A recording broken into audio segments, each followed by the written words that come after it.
Good afternoon, everyone, and welcome to the latest Free Press live stream. I'm Olivia Wiseman, Deputy Editor of the Free Press. We're here today to talk about the New York mayor's race and the frontrunner, Zohran Mamdani.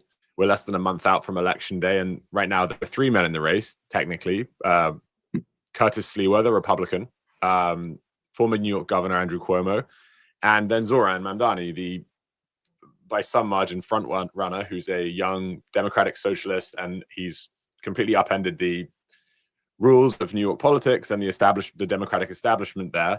And so this is an important race for America's largest city, and also an important race when it comes to the direction of our politics nationally.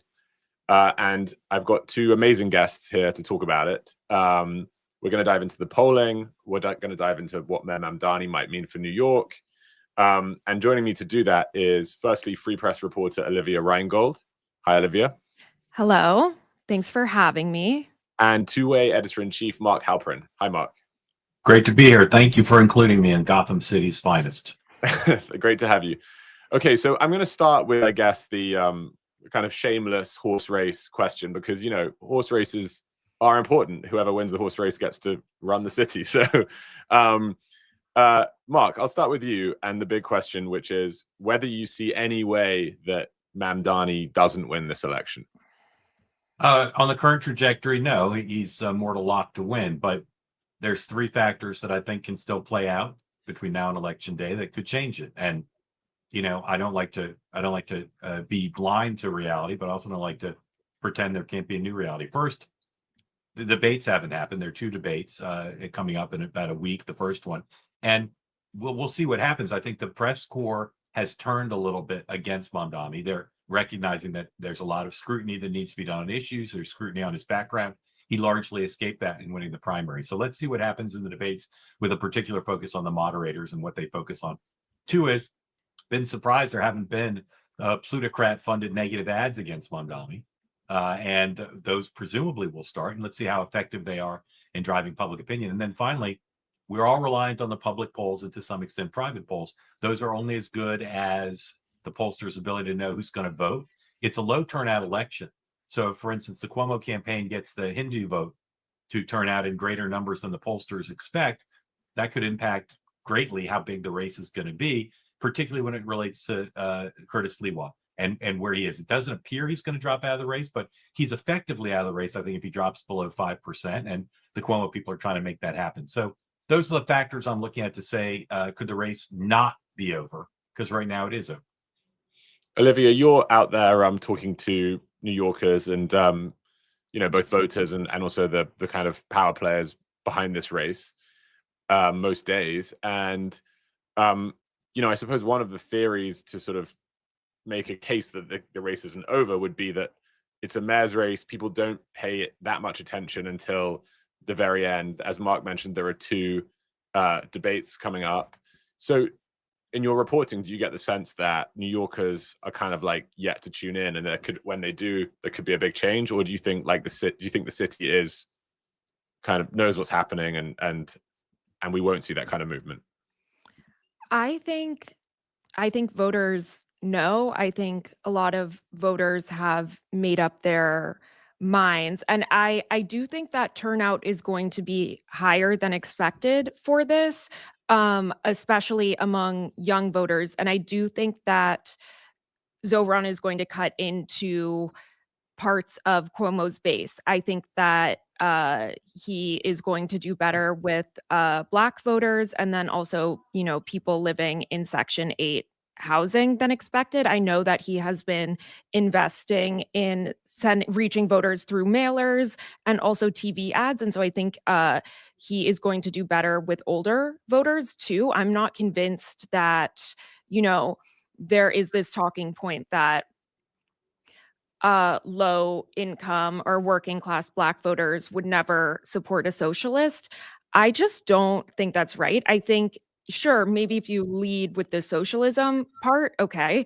But if you kind of lead with the income inequality part and stress it on fairness, I am not convinced that these voters won't go towards Zohran. And then I had my head down because I was looking up the most recent polling, because I think Zohran is getting close to 50%. I think last I saw it was maybe around 46%. It's safe to say that his lead over Cuomo is in double digits. And yeah, of course, I mean, in leading up to the primary, Cuomo was supposed to lead by double digits over Mamdani, and that's not how it went. But I do think that the polling, you know, I just don't meet that many Cuomo voters. I don't meet that many of them, and I would think that uh in secrecy, people would maybe admit to me, okay, I'm voting for Cuomo. But, and the last thing that I want to bring up, though, is just the reality of the ballot. Like, you look at the ballot and you're like, yep, it's Mayor Mamdani. Because, so if I'm not mistaken, Zohran, I believe, appears first on the ballot as the Democratic nominee. And then there's Curtis Sliwa, the Republican nominee. And then it's just like a lot of names on there. I think maybe sixth or seventh is Cuomo, and he's under the fight and deliver ballot line. And so, anyway, just the level, voters would have to be so informed. Say you're a Republican voter, you voted Republican your whole life. You would have to bypass Curtis Sliwa, go down, down, down, down, down to fight and deliver. Like, I just don't see that coordinated of an effort happening. We're still not past Mhm. the vote being fractured. Eric Adams will still appear on the ballot. Even Jim Walden is going to appear on the ballot. Like, the thing is cooked from my perspective. Well, Mark, I mean, we just heard the name of the current mayor, Eric Adams. It's, I think, been 10 days or so since he dropped out. Olivia, you did some reporting on the way in which Cuomo's team hoped to turn that into a galvanizing moment for his campaign, where he would kind of consolidate the Stop Mamdani vote. And I wondered, Mark, if there was any signs that you've seen that show that that could be happening.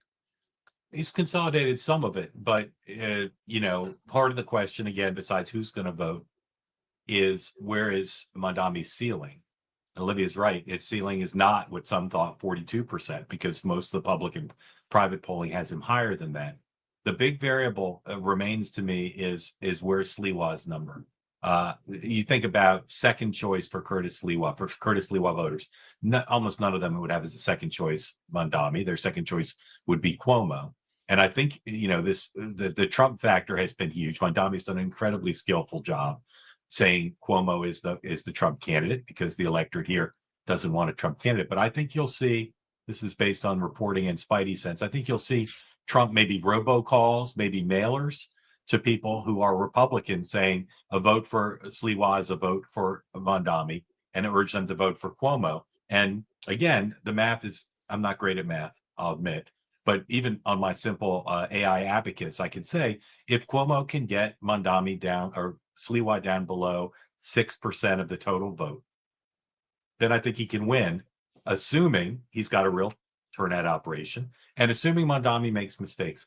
He's done a masterful job of defining himself on his own terms. And between the debates, the negative ads, and Cuomo's efforts, which have gotten better but not good enough, he's beginning to see Mamdani defined a little bit more on the terms he'd like to be defined on. So I agree with Olivia that qualitatively and quantitatively, you'd be a fool to say anything but this race is over. But I'll say again, there's intervening things here in the next month that could turn the race. Cuomo's not down 30, right? He's within hailing distance of being able to make this a competitive race.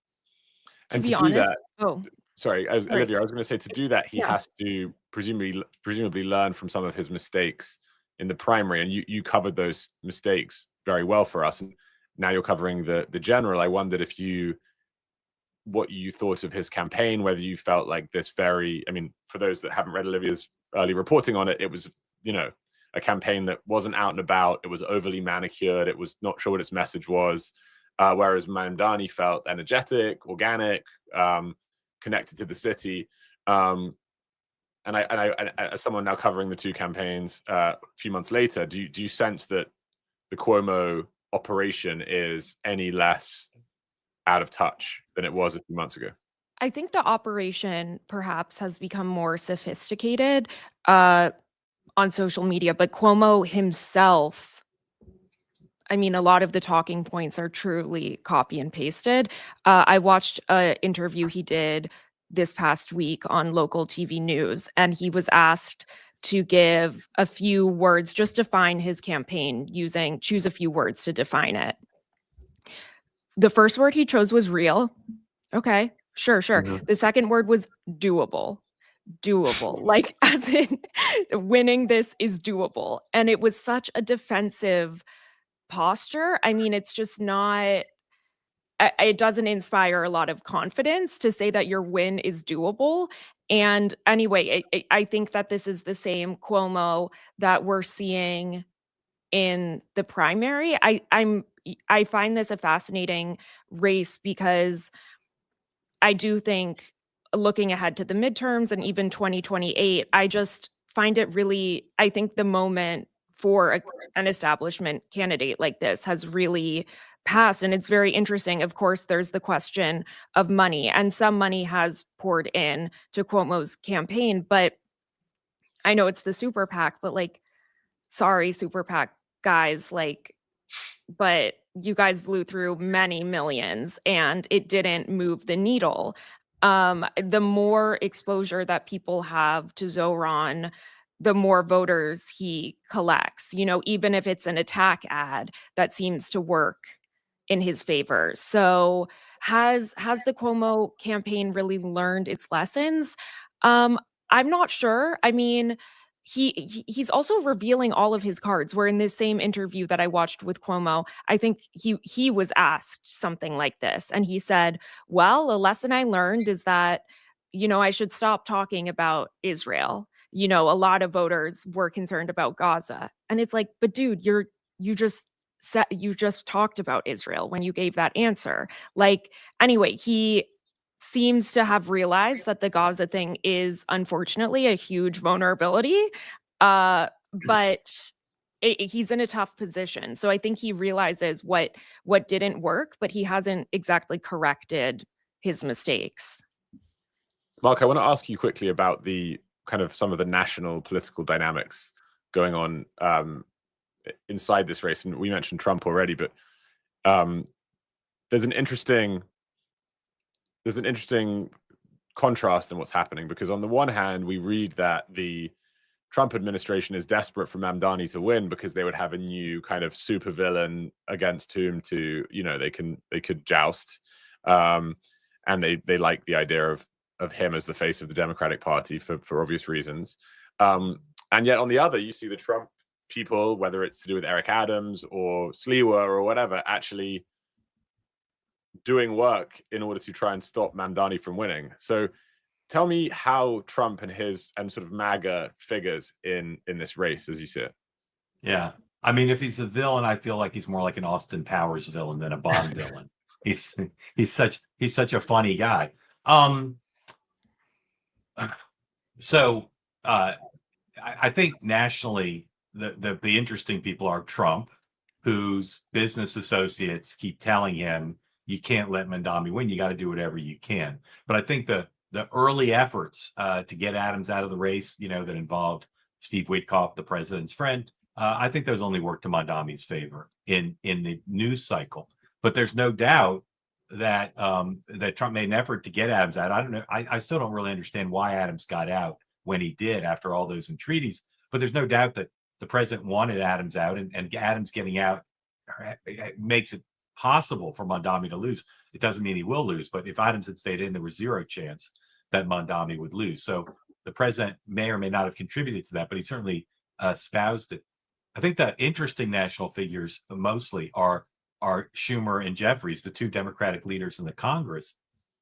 Here's you got the Democratic nominee who's running a very good campaign, who's been endorsed by many people in the Democratic Party, and yet they won't endorse the Democratic nominee. And they share the view of Trump privately, that this would be bad, not just for the Democratic brand, that you'd have the face of the Democratic Party, at least if the Republicans have their way, be a socialist. But this year, there've been concerns that he would cost them the House majority because of the seats in New York. because everyone's going to have to live with their Democratic nominee at the highest profile race being a socialist. So Trump shares the view of Schumer and Jeffries. It just manifests itself in their lives and publicly in different ways. Olivia, is that how you see the Trump factor here? Yeah, I've heard, a common talking point amongst kind of MAGA commentators is like, I hope Mamdani wins. Like, he's going to be great for us in the midterms. I think that is complete, like, it's either naive or sincere and totally misguided, because this reminds me so much of 2016 when I think, Democrats were also saying, yeah, let Trump be the Republican nominee. It's going to tank the entire party.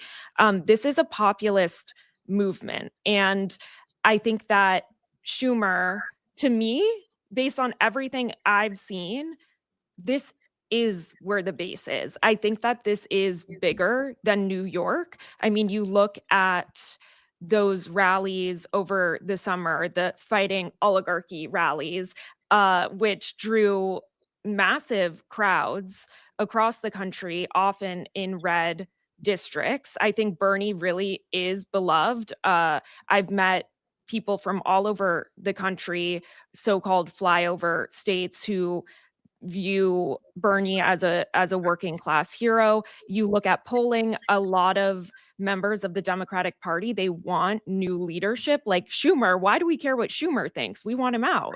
So I think that this is going to gear up for a huge fight in 2028, where I think it's the same dynamic as 2016, where the question is going to be, do we throw a lot of money into this and kind of try and prop up an establishment candidate, or do we let the populist fever rise to the front? And so I know that, that's been a common talking point, that conservatives hope that Mamdani wins, but I think they would come to regret that. Olivia, I notice you say, you often say Zohran and then Cuomo, and I always think of a Yeah. politician. It's a bit like Boris Johnson in the UK, who was always Boris, and I always thought that was a good sign for a politician if people were using your first name. Exact. For a populist movement, you're a man of the people, right? If you're on a first name basis. I want to ask a bit about the coverage of the race. Olivia, you've been writing about Zohran Mamdani for, I think, longer before anyone even really knew who he was. And you've done some amazing reporting since then. For those who haven't seen Olivia's story this morning, it's a brilliant feature in which she talks to NYPD officers who are saying they'll quit the force if Mamdani wins. When you, Olivia, and then I'll ask you the same, Mark, when you see the coverage of Mamdani, do you think the New York press is kind of doing its job? I mean, a lot of what I read is quite soft, frankly, about a rather a mayoralty that would be a pretty radical departure from what's come before it, and that doesn't always, let's just say, that doesn't always jump off the page when you're reading some other outlets' coverage of the race. So how do you feel about the sort of debate around the race, Olivia, and the coverage of it? I'm trying to, I feel like, yeah, I do watch and read a lot. I do think that local TV news has actually done some of the best coverage on this, because they're normal people. Like, it's a less white collar, like Yale educated crowd. They're just more normal people. And so they are far more fair on the issue of Israel. But yeah, a lot of the Mamdani coverage kind of reads as like lifestyle pieces. There's a lot of like, on the trail with Zohran, like looking at every meal Zohran ate in a day. Or, the story behind, I'm making this up, but like the story behind Zohran's tie that was a nod to his Indian heritage or something. So a lot of it is quite soft. I have been watching, every stream that Hassan has that he talks about Zohran, I watch. And obviously that is totally one-sided. To me, it's really the social media aspect is what matters the most. Like every time I log on to TikTok, I mean, there are actually like Mr. Cardamom. Why can't I think of it? That is his rap name, right? Hmm. Uh, Something like that. people Yeah.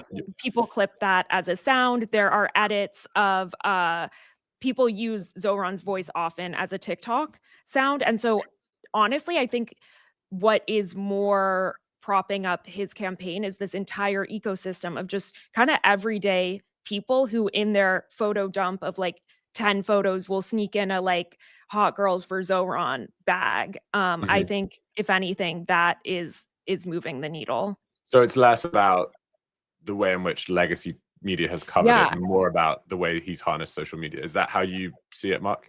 I think so. I think that much like in the recent presidential election, everyone was applauding Trump Mhm. for his use of TikTok and all of these YouTubers and podcasters, the manosphere or whatever. I think Mhm. that Zohran has this entire ecosystem, which includes Jacobin magazine or whatever, which I read all the time.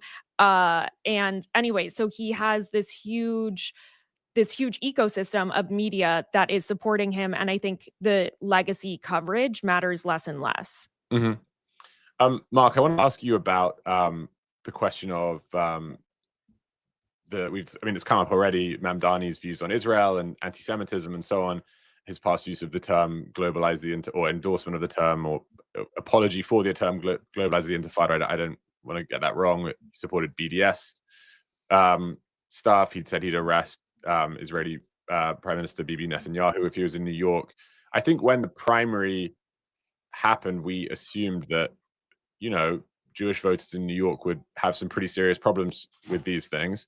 Um, I think the last poll, though, shows that Cuomo and Mamdani are roughly tied among Jewish voters in the city. So I'm curious as to your take on why that is, what that says about the race, about our politics, about the candidates. It's complicated because New York is complicated, and I've dissent a little bit from the notion that the traditional media, legacy media, is so reduced in influence that they're not a factor here, because I think they very much are for voters. The social media, though, Mamdani's been brilliant, and I think as much as people sort of say that about his campaign, I think it's been understudied, underappreciated. He tweeted this morning, or maybe it was yesterday, about how he grew up eating the lox at Zabar's on the Upper West Side, and how sad he was by the death of the founder of Zabar's. And at the same time, he tweeted about the anniversary of October 7th, and after one paragraph about how horrible the attack was, then talked about how horrible Israel's behaved since. I say that because in a normal election where there wasn't someone of his skill uh, distracting the press from doing accountability journalism, people would point out those two tweets and they'd make an issue of his positions and not attack him, but point out that that's out of step with a lot of New Yorkers, including a lot of Jewish New Yorkers. It's in step with lots too, but he's not been held accountable on his position.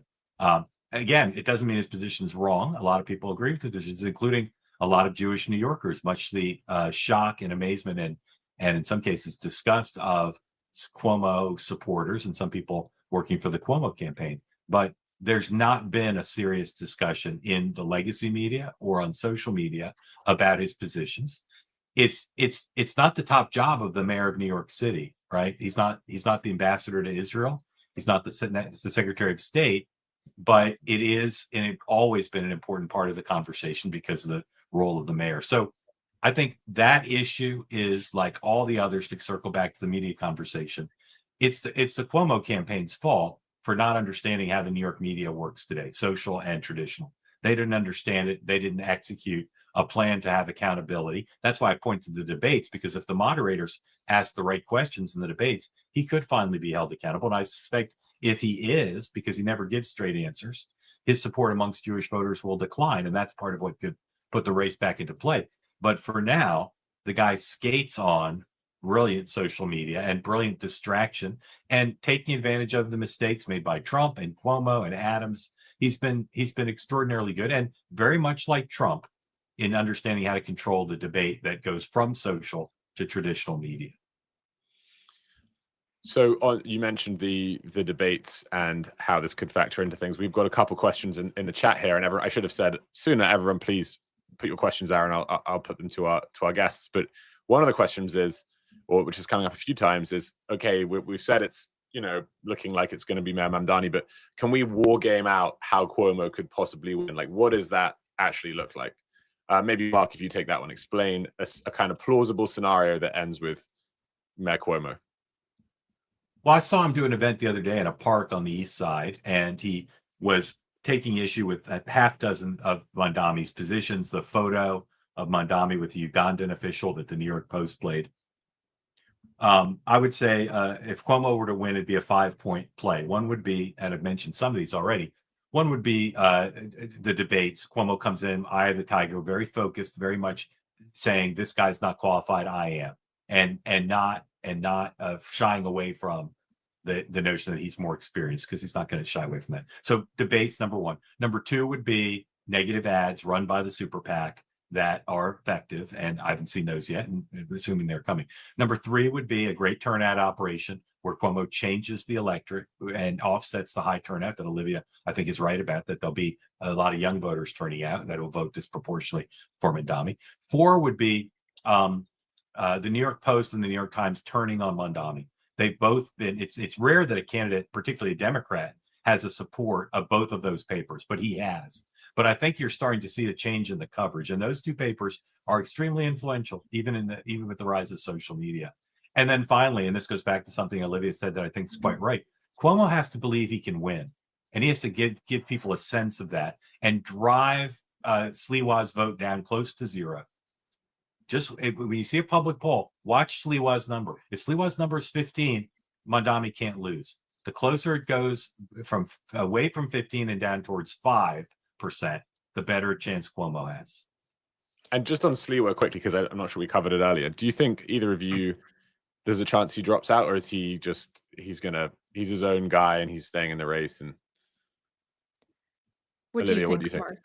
Oh, I think there's about a 15% chance he gets out, but then there's an 85% chance to watch, which I've said several times. What happens to his vote share? He doesn't have to leave the race for Cuomo to win. It just has to, and I think Trump has to say, don't vote for Sliwa, and which he's sort of said, but I think he'll say it more directly as we get closer to election day. Yeah. What are the odds that Sliwa drops out? I hear not high. I hear that locally there are voices that matter more to him than that of Trump's even. But then what was the other question? Sorry, Ollie. Just maybe you could map out for me your version of what Mark was saying, which is how we might get to a Mayor Cuomo. Like, what is this? I know you seem pretty skeptical, but a scenario where that might happen. No, of course it could happen.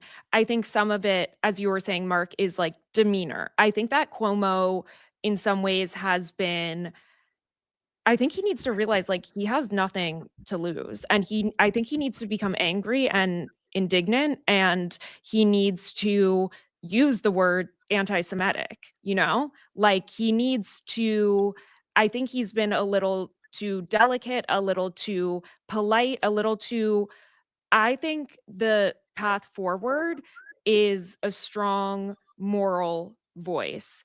But in some ways, that that's kind of asking for a different Cuomo, a Cuomo I haven't seen yet. But I think the other thing is not in Cuomo's hands, which is Mamdani, and how Mamdani, I think that is the more sure. Well, to be honest, neither are sure, but I think that this would have a bigger impact is if Mamdani made a huge misstep. But it's hard to know what could even get him, because I think if an interviewer asked him, like, do you think Zionists should live? And he said, that is really interesting. That is a really interesting question. And he, I don't even think that you might say, go to my website and you can see the full details. Yeah. I don't even think that would get him. So I think that there's almost nothing on the topic of Israel that actually, I think, Mark, I kind of disagree with you here, where I do think that Jewish voters at this point are informed. I think that maybe there's probably some wiggle room there. Maybe there's like 10-15% or something that could go either way, but I think most do have a handle on his position on Israel. So it's not going to be Israel that, he'll slip up on, I don't think. I think that the only thing that could get him is really like an egregious display of hypocrisy, where he actually had his 4th or 5th wedding or something in Tel Aviv. Something like that. That would I be a will plot say, twist. Mark, what I do you will think? say, I will say that if there is a peace deal, it hurts Mamdani because it'll take some of the energy away from his coalition. He's going to rely on younger voters turning out who don't normally vote. And part of what would energize him if he can continue to say the Gazans are being killed by Israel with American money. And so a peace deal would hurt him. The other thing is, in politics, you either have luck or you make your own luck. And Cuomo hasn't made much of his own luck. He couldn't the debate. He could if he finds a way to talk. I think part of his challenge, because I think Olivia's exactly right. He's not shown moral indignation. I think from watching him, he finds part of this kind of in a frustrating way humorous, and he can't believe, he's incredulous that the press is not calling his opponent out, and that causes him. It's a Cuomo family trait. There's kind of a sardonic irony, kind of a chuckling of, huh, can you believe it? And I think that tonally, that doesn't get to where Olivia correctly says he needs to get, which is he needs to say, and he does this on occasion, but then he slips back into the chuckle. Folks, he did this at Cranes this morning where all 3 candidates appeared. Say, folks, this is serious. This is the second toughest job in American government. And you're trying to turn it over to a kid who has no experience. And I think that's his chance, but I may be wrong about the debates. They could be non-events, but so much of this has occurred online at a low visibility level. Neither of them has done even a super high profile interview. And if Mamdani, I'll say this, if Mamdani performs in the debates the way he has in his recent interviews, this race will tighten up because he's not good at handling tough questions. And he's shown that over and over again. It has no resonance, but it could in the debate. He also can get, if I can just say, Olivia. he also can get a smidge mean. Mark and Ollie, I don't know if you caught that video. I can't remember what it was, a response to Cuomo. I guess it's when Eric Adams dropped out of the race, and then the last 10 seconds of the video are Mamdani, and he's talking to Cuomo, and he's like, "Hope you're well," and it's the cattiest thing I've ever seen. And I think that he is so riding so much on being the nice guy, on being just such an empath. He's just such an empath, this guy. And I think that if he can get a little, if that comes out, I think demeanor is also going to matter a lot in the debates, where Cuomo needs to become a little angrier, a little more indignant, and Zohran needs to honestly do the same in order for Cuomo to do well. You guys mentioned so go ahead, Mark. You go ahead. Well, I'll give you an example of the unbalanced, some might say unfair coverage. He left for like a week to go have his wedding party, right? Imagine if Cuomo had done that, right? The thing Olivia points to is when something, for maybe half dozen times, anything's gotten under his skin, and when it's happened, he's behaved in a way that's counter to the nice guy he wants to be seen as. So that's why I say negative ads, debate, tough questions at the debate, Cuomo putting pressure on him. It's just an untested question. How will he do in the spotlight of the final weeks in New York City, where the still photographers are aggressive and tough? How will he do in that hothouse if he's under pressure? The indications are, and again, you see it in the interviews when he gets even the mildest of tough questions, he doesn't do well. He's off brand. He seems to be a little bit off when that happens. And if it happens in a concentrated way, I think that could be the exact contrast Cuomo wants, which is this guy can't handle pressure. This guy's going to be in charge of $1 billion annual Homeland Security budget for New York City, and he can't handle a question in a debate. That's the thing that Cuomo people want to have happen.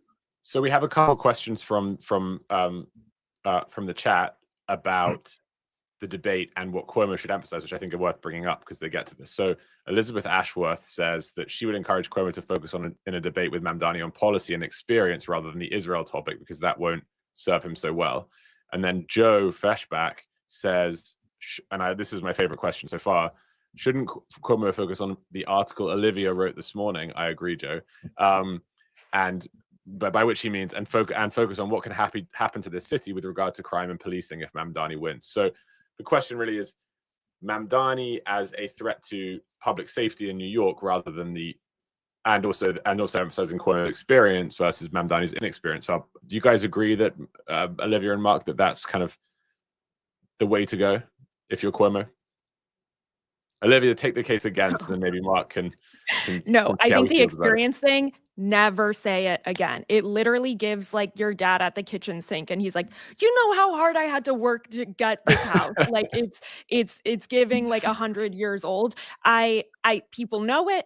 Okay, you were our governor. They know it. It's not moving the needle, sadly. I think that so where Mamdani has moved things is to a very red hot cultural center of, it's not identity, it's really class. And I think that is where Zohran is wooing voters because of this discussion of income inequality. And so I think where Cuomo can actually gain is to say, of course we care about income inequality, but and he needs to find a way.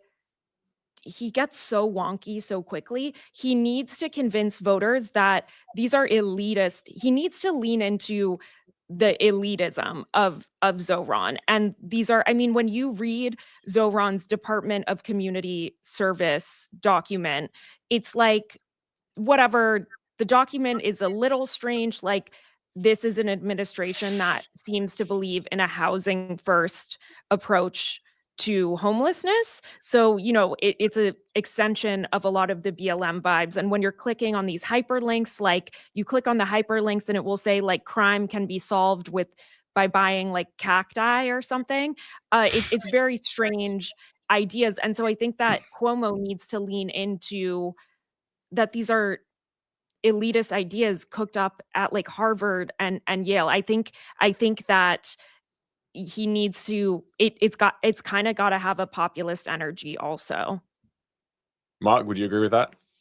Well, I think there's a middle, right? If you say I've walked the halls of power, that's a loser. If you say I've got the experience, he doesn't, that's the loser, because the populist mood and the desire for a change and an outsider. And the Cuomo people, I think, know that. And what it's about is who can make your life better. Who's got policies that'll make your life better? And Cuomo, he's frustrated because 5 supermarkets, is that going to make run by the city? Is that going to make your life better? Free buses, is that going to make your life better?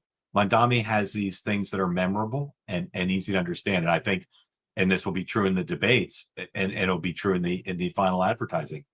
Voters have to make the choice. Who will make your life better, regardless of experience, regardless of the quality of their TikTok videos, regardless of who stands where on arresting Netanyahu? Who will make your life better? That's affordable housing, good jobs, affordable transportation. Cuomo's going to have to win that fight, I think, to win the election. And I think he knows that. He's just not always the best at it because, again, there's a famous Saturday Night Live sketch where John Lovett's playing Michael Dukakis, says, about George H.W. Bush, I can't believe I'm losing to this guy. And that's how Cuomo feels. He's like, in my world, when I worked for my dad, when I ran for governor, no one like this would even be allowed on a debate stage. And he has to get over that incredulity because right now he's going to lose for a second time to that guy. 100%. I just wanted to add, as you were talking there, I think that something that could, be a potential winner for Cuomo is, instead of talking about free things like free childcare, free buses, rent freeze, I think he could talk about fairness, like instead of free rent or whatever, like fair rent. Because I think this is a city that works extremely hard. And I think we're all okay with paying rent. I think it's just like, wait, so if I live in the Bronx and I live in a studio and it's going to be $7,000 or something. Like it's just the rent feels freaking out of control. I think that if Cuomo, but people want to work. I think that actually doesn't. I think that in Zohran, in promising all these free things, I actually don't think that captures the ethos of New York. New York is a city of strivers, of hustlers. And so I think if Cuomo talked more about like fairness, like paying your fair share instead of just getting everything for free, that could be a potential inroad. Mark, there's a stereotype of the Mamdani voter out there, and certainly the sort of national conversation about it, which is a, you know, elite college educated, woke, white, very DSA. progressive, DSA member. Beat me in every hacky sack tournament I've ever been in. Yeah, exactly. They're extremely good. I'm curious of your view of how much truth there is in the stereotype, or whether there's that's his base, and that's what makes this a national story, is the mobilization of that slice of the electorate. But the polls make it clear, and if he wins, will be clear, he's got support that's broader than that. It's broader than that geographically. It's broader than that demographically in terms of age and race. But there's no doubt that he's dominating that category. If he wins, and again, we both agree he's likely to win. If you look at the polls, exit polls or polls around the election, you'll find his support amongst people under 35 who are professionals. It'll be staggering. I don't know what the number will be, but it'll be off the charts. It'll be above it, probably 80%.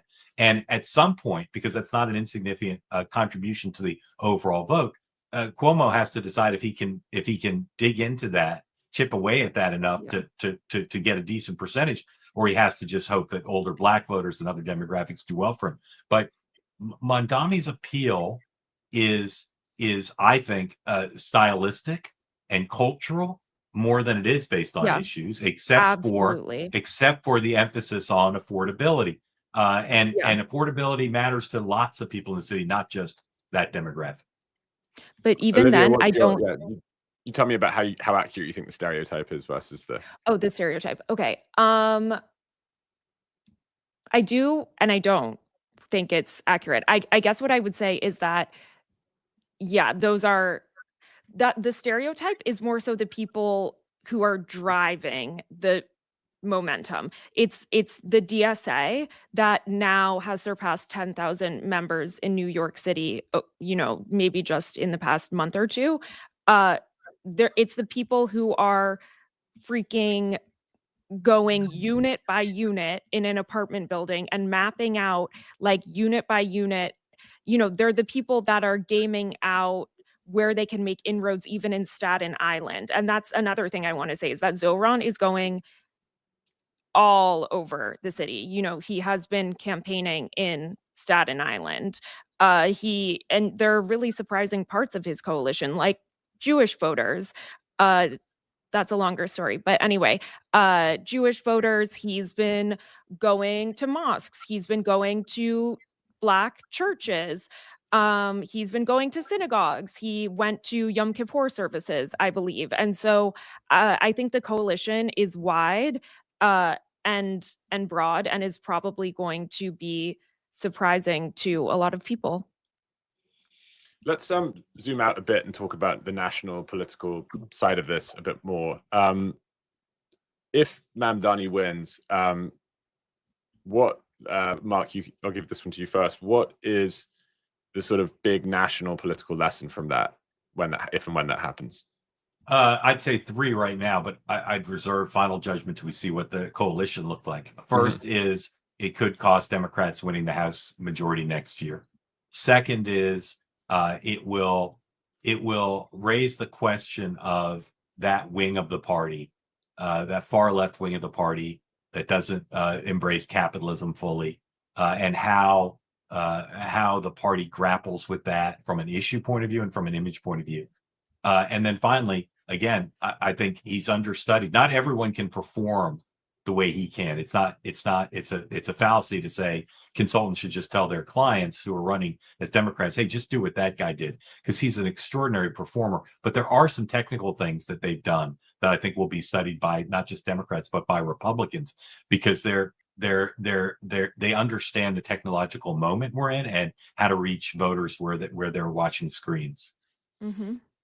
One way I would think about it, and I'll ask you the same question, Olivia, a slightly different way, is like, one thing that it will be that Mayor Mamdani will be a test of is the extent to which the socialism kind of label as a negative thing still has effect, has power with, especially with younger voters, or is that just this old-fashioned kind of lens through which people view politics as left v right, and actually Mamdani and Trump in their own ways prove that that's not how things work anymore? How do you see that? Unfortunately, I think that a lot of the people for whom socialist is a slur, like, are on their way out of living. Like, they're approaching their final years. I think that, the younger voters, it's definitely not, they don't have an aversion to it in the same way. Mark, as you were talking earlier, I was realizing another possible way that Cuomo could find success is if, how in the run up to the most recent presidential election, becoming a Trump supporter became kind of like punk. It became kind of irreverent. And I think that if Cuomo, sorry, I don't know if we can curse on here, so I'll just say, like, if Cuomo got a little like F you energy, just like social, like F you know what I mean? Like a little, yeah. I guess it goes back into that indignation, but I think that that would help Cuomo a lot. I think we need some of that. Totally agree. And on the national point, Mark, is there are other, if you look at the National Democratic Party, certainly it feels as though AOC and Bernie and that the Mamdani faction are the ones kind of sucking up the oxygen, the ones with the energy right now. Sort of feels like that's the opposition, not the kind of Democratic establishment. Are there other Mamdanis out there, in the midterms, in other cities, other candidates that you think we'll start seeing with more of a national presence after a potential Mamdani win? There's some other mayors, other mayoral candidates, but this race has been unusual for several reasons, including, remember, as Olivia referred to earlier, no one expected him to be the nominee. The polling didn't suggest it, and people weren't really focused on it. But at the same time, and because of that, rather, the establishment didn't try to stop him, right? In fact, there were people in Cuomo's corner who said, this is great, because the guy who's rising and eating up the vote share can't possibly win the nomination because he's a socialist. I think you'll see the more centrist part of the party, the donors, the people who could get into Yale. I didn't. I applied twice, didn't get in. I think you'll see. But you're totally over it, right? I can tell you're over it. Yeah, yes and no. It flashes through my mind in moments like this. It really only comes up when people say the word Yale. I think that they'll start to particularly if there is a backlash that some in MAGA predict, I think they'll start to have to look at how do we keep these people from winning primaries. The paradox is they do represent tens of millions of people. I think there are too many people in the press who dismiss those points of view as fringe in the sense that tens of millions of adherents. The problem is very difficult to build a general election winning coalition. The only reason Mamdani is able to win is this is a city that's 6 or 7 to 1 Republican, Democrat in terms of voter registration, and he's unusually gifted. But you're not going to see very many people, I think, win primaries in these situations. And in part, I think it's because the center of the party is going to try to figure out how to beat these people by going after them earlier for their positions that are not sellable with a lot of the electorate. But who is even a centrist that you find compelling? Like Alyssa Slotkin or whatever? Like, could she really go head to head? I mean, she's one that all the, when Pete Buttigieg, when he's asked, like, who are some Democrats you're watching? He's like, Alyssa Slotkin's doing a great job. It's like, is she really, like, imagine her and Zohran going head to head. She has all the cred of, I forget where she lives, but she's from a rural, like, I think she maybe grew up on a farm or something. It's an unusual background of, I think her family, she's Jewish, but it's hard to picture, obviously the obvious centrist 2028 candidate is Newsom. He doesn't really feel like a centrist, and I just don't think he could ever beat the energy of an AOC or someone, of the Mamdani populist mold. I just don't see it happening. I'm gonna we're gonna go zoom back in for one final question, focusing on the race. And this one comes from Matthew in the chat. He says, and this is a kind of thought experiment for each of you. Both get a stab at it, and then we'll wrap things up. But Matthew says, if you were planning a dramatic, this is more free advice for the Cuomo campaign. So if anyone out there is watching, get your notebook out. Matthew says that wants to know that if you were planning a dramatic negative campaign against Mamdani, imagine a Willie Horton ad or a Kerry Swiftboat ad. What single issue would you seize upon? Who wants to go first? Mark definitely wants to go first. Okay. Well, here's one thing that surprised me. I thought more videos from his past would have surfaced by now, although a new one surfaces every week or so, and none of them have been silver bullet negative to drive him from the race or really drive his numbers down. But I have a hunch there's one or two coming, and I think that the through line of them is he says stuff that really, if this were a fair fight, if the press were covering the race fairly, if voters had perfect information, he says stuff that makes him unelectable, right? And I think that's the only way Cuomo wins, is he renders Mamdani unelectable in the mind of enough voters that just say that guy can't be mayor. So I think it's got to be in his own words, and he's, I don't know if it's skill or luck, but there's a lot of videos that don't quite nail it. He doesn't quite have the exact words coming out of his mouth that would be a killer negative ad, Willie Horton, whatever metaphor we're going to use. But I predict there'll be at least one and maybe two new videos that will have to get in the hands of a skilled ad maker. And I think in the age in which we live, even if they have $30 million, it's not enough. You have to have something that gets picked up by the traditional media, that gets picked up online. And so somebody's going to have to cut a great ad. There has not been, even at the end of the primary, there were negative ads of this type. None of us could name any of them because they weren't very good. They weren't very memorable. They didn't nail the task. But I predict there's a good chance there'll be a video that will be fodder for that. I don't know if the super PAC or the campaign will execute, but that's what I think it would be. Him, in his own words, saying something about social or economic policy that just a lot of New Yorkers say, nah, that's too far. The video for me, and I guess I'll give my own answer before I throw it over to Olivia. But Olivia, you and our colleagues resurfaced this incredible video of Mamdani earlier on, which is where he kind of switches accent depending on who he's talking to. So one minute he's like Ugandan, the next minute he's South Africa, like New Yorker, South Africa, the next it's a New Yorker.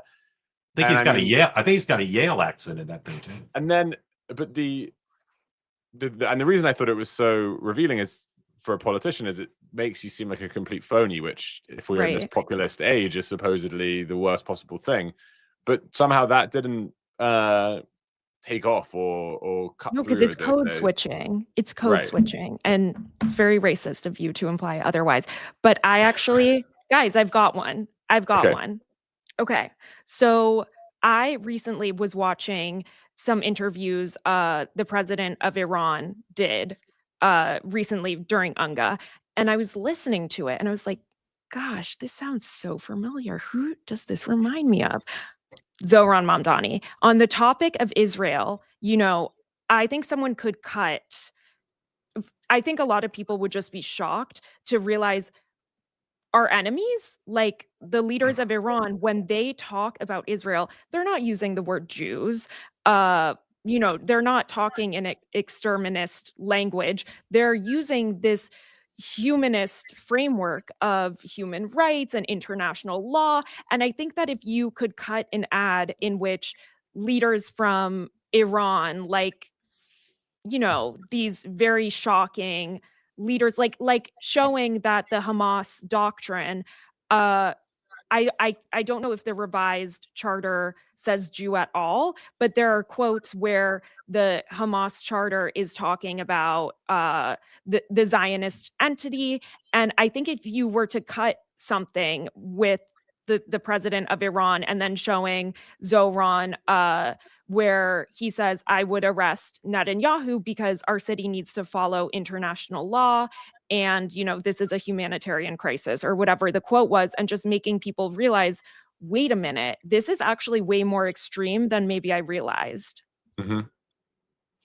Wow. Okay. Well, that would be a explosive grenade in the final weeks of the campaign. Okay. Well, that's. Sorry, Mark, go ahead. I was just gonna say, I wonder if the leaders in Iran have ever extolled the locks at Zabar's. They were banned from some stores. They were banned from Costco by the Trump administration. Yeah. Maybe they should have banned them from Zabar's too. Yeah. Well, guys, that's all we have time for today. Olivia and Mark, thank you so much for joining us. Hopefully we can do this again closer to election day or maybe right after the results or something. Great. From the field. Thanks to everyone. Yeah, thanks to everyone out there for joining. You can check out all our upcoming live streams at thefp.com/livestreams, and be sure to subscribe so you don't miss any others. Thank you very much. Goodbye.